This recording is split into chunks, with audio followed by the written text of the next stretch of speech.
Saya ada satu cerita bagaimana sedekah juga menjaminkan husnul khatim. Ada seorang, termasuk seorang pendakwah, seorang ulama berdakwah di kota Madinah, cukup terkenal. Beliau pernah menyampaikan sebuah cerita, peristiwa, satu cerita, peristiwa bersama dia sendiri. Kata beliau, saya pernah bermimpi. Dalam mimpi itu saya melihat nomor HP seorang dengan nama, HP dan nama. Dan ada sebuah suara panggilan di dalam mimpi itu, hubungi orang itu dan ajak dia umrah. Dia kaget. Malam pertama sadar bangun, ya biasa-biasa aja. Tidak ada respon. Malam yang kedua sama, terulang lagi. Malam yang ketiga terulang lagi. Sampai 3 kali.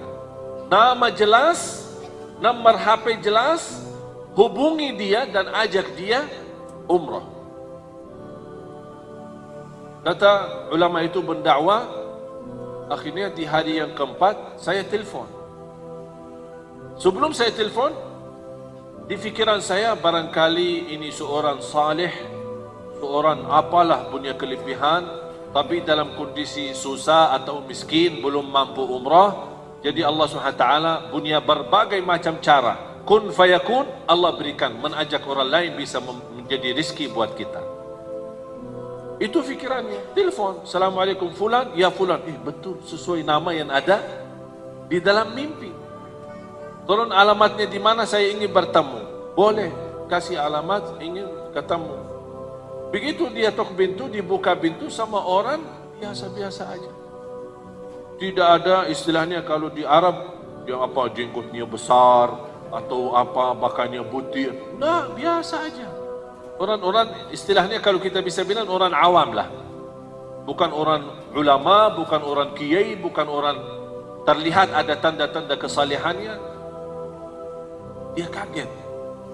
Maaf, ini Bapak Fulan? Ya betul. Ini nomornya HP-nya ini? Ya betul. Ada apa? Dia bingung mau menyampaikan bagaimana ini. Orangnya nampaknya biasa-biasa aja. Habis itu karena ini sudah mimpi dan itu ada pesan, dia sampaikan. Jujur saja saya melihat mimpi 3 kali.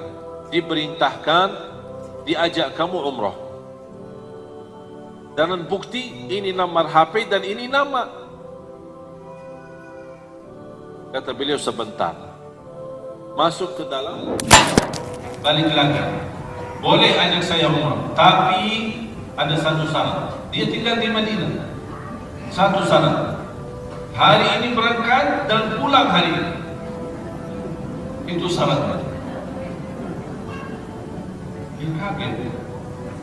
Nampaknya orang biasa aja. Kayak ini tidak mau lama. Kalau orang saleh biasanya suka lama.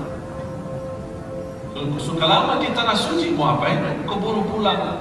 Kalau ada umrah bisa 1 tahun umrah, ya enak daripada 9 hari travel.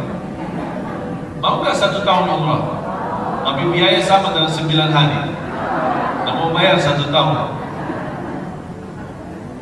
Tapi subhanallah, banyak jamaah kita yang mendapatkan kemudahan bisa ke tanah suci, tapi terlihat mereka banyak di pasar daripada di masjid. Sibuk belanja. Karena dia tidak merasa nikmat dapat kemudahan ke tanah suci. Beda sama orang yang sepanjang hidupnya berdoa. Kalau sudah 2 kali, 3 kali sudah terjadi kebiasaan. Itulah ibadah yang kebiasaan itu bahaya. Beda sama ibadah, ada rasa merindukan. Merindukan Ka'bah, merindukan makam Rasulullah SAW, merindukan Masjid Nabawi, merindukan. Beda rasanya. Habis itu sepakati, udah diajak umrah. Tahu-tahu kata ulama itu, tahu-tahu saya temani perjalanan biasa-biasa aja sampai ke Makkah. Maaf, mampir ke Mekah di Madinah Bir Ali. Sana ganti baju di sana, ihram semua segala, terus lanjut perjalanan sampai ke Makkah. Begitu langsung sampai Makkah, langsung cepat-cepat, ayo cepat-cepat kita mau cepat pulang. Itu bahasanya. Terus tawaf, selesai, Safa Marwah selesai, cukur, tahallul, lepas ihram, pakai baju, udah ya, ayo yuk kita pulang. Astagfirullah, kaget. Apa rahasia di belakang orang itu? Pas begitu kami jalan kaki menuju ke parkir mobil untuk siap-siap pulang. Tiba-tiba orang itu, maaf, saya mau balik lagi ke masjid. Astagfirullah. Oh sebentar, coba sebentar mau balik lagi. Sebentar aja, saya ada keinginan, sekedar tahu wujud di dalam hati saya, ingin sekali mau salat 2 rakaat. Dari tadi bisa salat, bisa nikmat. Oh cepat-cepat pulang, sekarang mau balik lagi. Udahlah, terserah mau. Tapi tak apa-apa kalau mau nginap. Enggak, salat 2 rakaat langsung pulang. Terserah, ikutin. Pas dapat, apalagi kalau musim lagi sepi, habis haji, biasanya habis haji langsung sepi banget. Pas sampai ke sana, habis cium Al-Hajarul Aswad, kemudian dia salat di depan Ka'bah. Salat 2 rakaat. Kata ulama itu, saya perhatiin. Salat pertama, baca ruku, sujud. Rakaat kedua, berdiri, ruku' dan sujud. Pasti sujud yang terakhir, lama sujudnya. Pas saya datang, lama, terasa lama banget, bukan biasa. Ini dari tadi cepat-cepat malah. Kok ini kok terakhir kok lama? Oh barangkali mau berdoa. Tapi terlihat lama, bukan biasa. Didekatin, digerakkan, ternyata sudah meninggal dunia. Allah subhanahu wa ta'ala.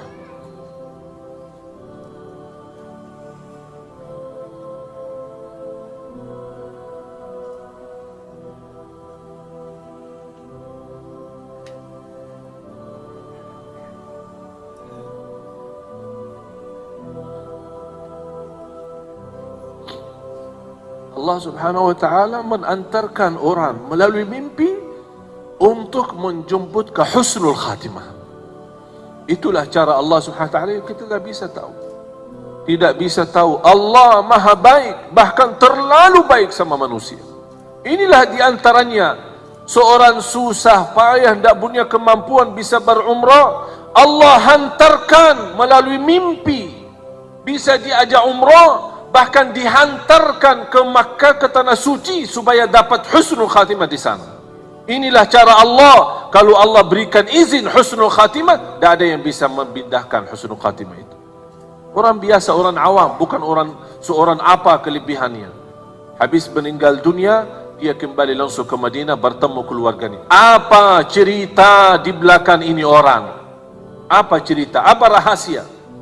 Ternyata Bapak Ibu ada satu, ini yang Allah gambarkan. Mereka selalu berinfak secara diam-diam maupun sembunyi. Kata istrinya, setiap kami masak makanan, beliau selalu tegaskan ke saya tidak mau makan dan haram makan itu bagi saya.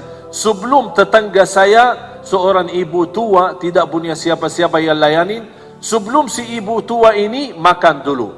Habis dia makan, baru saya makan sisanya. Itulah kelebihannya, hanya satu. Bu dan jamaah sekalian, kita tidak tahu mana saja amal salih yang menjaminkan husnul khatimah. Bisa amal salih sederhana, tak dinilai, tak dihitung, tapi ternyata melalui amal itu terjamin masuk surga, terjamin husnul khatimah, bahkan bisa di tanah suci. Walaupun kita orang di Indonesia, Allah punya berbagai macam cara. Ini semua dunia dan segala isinya Allah yang atur. Kita tidak bisa apa-apa. Oleh karena itu jamaah sekalian, ketika kemarin saya di Hong Kong, saya terharu sekali kepada seorang wanita pembantu. Baru saja saya dengar berita dia kembali ke tanah air, nikah, kemudian kembali lagi ke Hong Kong bekerja. Pas kemarin saya mengisi acara bersama Imam Besar Masjid Qiblatain di Hong Kong, ada seorang ibu itu datang kepada saya sambil menangis. Dan dia menyerahkan mas kawin. Dia berkata, ini mas kawin sedekahku untuk tunanetra di Indonesia. Seorang pembantu yang baru saja nikah, belum menikmati mas kawinnya, dia sudah mensedekahi. Bahkan ada satu lagi, Di antara mereka yang menjadi tenaga kerja. Mereka pergi ke sana tinggalin keluarga istri karena dia butuh mencari nafkah dan rezeki. Dia mengikhlaskan gaji 1 tahun. Dan dia mohon kepada saya, mohon diterima. Saya berdoa, ya Allah, mohon diterima mereka ini. Inilah kadang-kadang jamaah sekalian, ada amal salih yang kita tidak pernah hitung, tidak pernah kita fikirkan, tapi ternyata melalui amal salih itu bisa membahagiakan orang lain, bisa berguna bagi orang lain. Wallahi, dengan kun fayakun Allah berikan pahala yang begitu luar biasa.